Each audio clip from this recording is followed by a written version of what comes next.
Tonight, the Biden administration is obsessed with racial equality, and Kamala Harris remains locked into her belief that people of color should receive Florida hurricane relief funding first. Now, Kanye West, meanwhile, is calling Black Lives Matter a scam. One prominent Democrat is now re-upping her calls to defund, dismantle the police. But first tonight, we only have a whopping 35 days until the all-important midterms, and vile personal attacks from the left are reaching a fever pitch. They can't run on their record, with absolutely nothing positive to run on. Democrats, they are now attempting to dehumanize Republicans all across the country in senatorial and gubernatorial races. They do so from a glass house. And tonight, we will expose two Democratic candidates for Senate who do not deserve the vote in their respective states. We begin in the great state of Georgia tonight, while the media mob, they are obsessing over anonymous sources in the New York Times, regurgitated by other media, and fixated on family drama surrounding Republican Herschel Walker. They have been more than happy to ignore very serious allegations against the Democrat, Senator Raphael Warnock. According to the Washington Free Beacon, Warnock was ordered by a Superior Court judge to attend mediation after he was accused of neglecting his own children, failing to pay child care expenses, despite amassing a net worth of nearly $1 million. Now, in 2020, Warnock was also accused of hitting his ex-wife with a car during an altercation. And here is his ex-wife talking to police after the incident. Take a look. This man's running for United States Senate, and all he cares about right now is his reputation. I work at the mayor's office, and this is a big problem. I've been trying to be very quiet about the way that he is for the sake of my kids and his reputation. I've tried to keep the way that he acts under wraps for a long time, and today he crossed the line.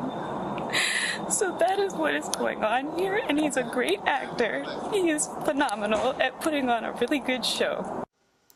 In 2016, the media mob, they go Russia, Russia, Russia with a phony dossier. In 2020, they go all in. Hunter Biden's laptop is, it's all Russian misinformation. But they have no interest in reporting or investigating this story about Raphael Warnock, because he's a Democrat. So naturally, they are attempting to protect him no matter what and use anything they got against Herschel Walker. It should be fair both ways, shouldn't it? It's not just Warnock's personal life. Many of his policies, his beliefs are extreme, reprehensible, absolutely out of touch with the people of Georgia. For example, Warnock supports defund the police, that movement. He previously referred to police as thugs and gangsters. He once compared the 2016 election to the 9/11 terror attacks. He wants to end the production of fossil fuels, eliminate the filibuster.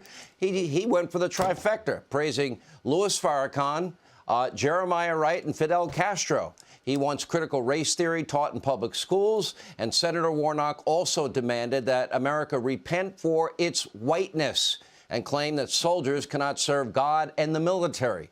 For the past 2 years, Warnock has been a rubber stamp for Biden's radical agenda, and if reelected, that will undoubtedly continue. Meanwhile, we move to the great Commonwealth in Pennsylvania. And there you have him, trust fund brat in a hoodie with tattoos, John Fetterman. He's probably the most radical of all Democratic candidates. Unlike Warnock, Fetterman has never actually held down a real job outside of being a mayor of a town. When he started, it had about a population a little under 2,200. When he left, a little over 1,700. People didn't do well under his mayorship, if you will. He lived off mommy and daddy in his entire adult life. He bought his first home for $1 from his sister. Somehow, not working, he got money to purchase 6 other properties. I guess we can only assume with family money, one has to first wonder if he paid taxes on that income, because he failed to pay over $18,000 in property taxes. And get this, he wants to raise taxes on the people of Pennsylvania and ruin the economy of that great state with a moratorium on fracking, an $81 billion industry. And during his first job as a part-time mayor of a tiny borough called Braddock, population under 2,200, went down to 1,700 by the time he left, Fetterman made a name for himself by not showing up for work, reportedly skipping dozens and dozens of city council meetings. But while he wasn't at work, he did manage to get into a lot of legal trouble. The deadbeat mayor of Braddock was arrested in 2010 for trespassing at an office building in Pittsburgh. And look at your screen, by the way. That same year, it was Fetterman who was caught on on a camera, literally vandalizing a local black-owned business in the middle of the night. He later admitted to the act of vandalism, but he claims it was justified. Oh, okay, justified. Look. I know that they have cameras out front, and it was my way of putting them on notice. So it was a very public way that I chose to, put them on notice that, hey, we're going to shut you down. Oh, forget about the law. That business, by the way, never closed. 3 years later, Fetterman was at it again. In 2013, he chased an innocent African-American jogger with a shotgun and held him at gunpoint until the police arrived, and he falsely blamed the jogger for a shooting that had never even happened. And while Fetterman was never charged, he likely committed a series of serious crimes, including false imprisonment. He even admitted on tape in a news interview that he likely committed a crime. Take a look. I believe I did the right thing, but I may have broken the law during the course of it, and I'm certainly not above the law if I did. Obviously, he is above the law. Imagine for a second if it was a Republican that chased an innocent minority down the street, stuck a shotgun in their face, and held them prisoner until the cops came. What do you think the media would do in terms of the coverage of that? Now, of course, Fetterman doesn't seem to believe in prison. In fact, he wants to reduce the prison population in Pennsylvania by a whopping 1/3. He supports ending life sentences for hardcore murderers.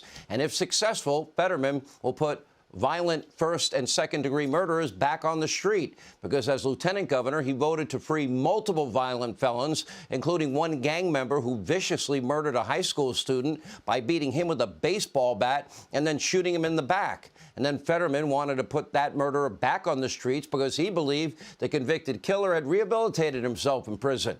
And that's not the only murderer that Fetterman has voted to set free. Take a look for yourself.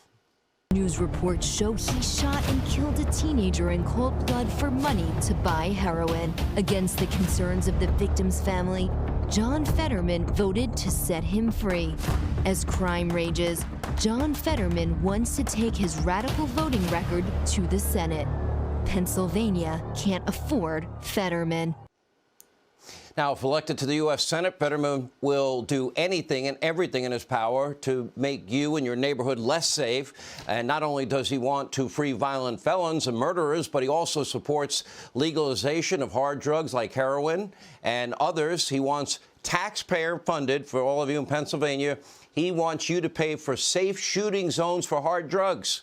And Fetterman also believes in open borders. He wants Pennsylvania to be a sanctuary state. He wants to phase out all fossil fuels. He will ban fracking. That will destroy Pennsylvania's economy. And like most other Democrats, he wants to eliminate the legislative filibuster.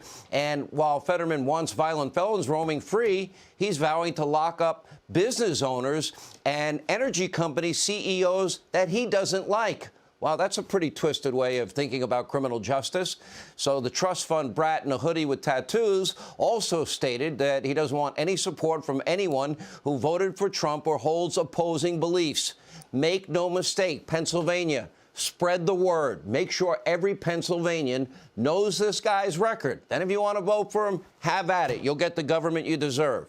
Now, John is a run-of-the-mill radical socialist. He's to the left of Bernie Sanders, endorsed Bernie Sanders, but following a serious stroke, and he won't release his medical records, a few months ago, Fetterman is unable to communicate or campaign effectively, and so far he has been unable to attend a debate with Dr. Oz or answer one single question from the media, and it was he himself in the primary that told voters that they deserve to see at least 3 debates. He said, quote, "Like I've always said, debates are an important part of the primary, and we believe voters deserve no fewer than 3 network televised debates, including all candidates who make the ballot before major media markets all across Pennsylvania." Now he wants not only a debate like the week before the last week in October, that's the only one he agreed to, he wants closed captioning and a teleprompter. So ask yourself, even if you agree with Fetterman's extreme, radical, dangerous policies, do you believe he's mentally fit to debate? Because it doesn't look like it. And how is he going to fight for you in the U.S. Senate? Hey, Sean Hannity here. Hey, click here to subscribe to Fox News YouTube page and catch our hottest interviews and most compelling analysis. You will not get it anywhere else.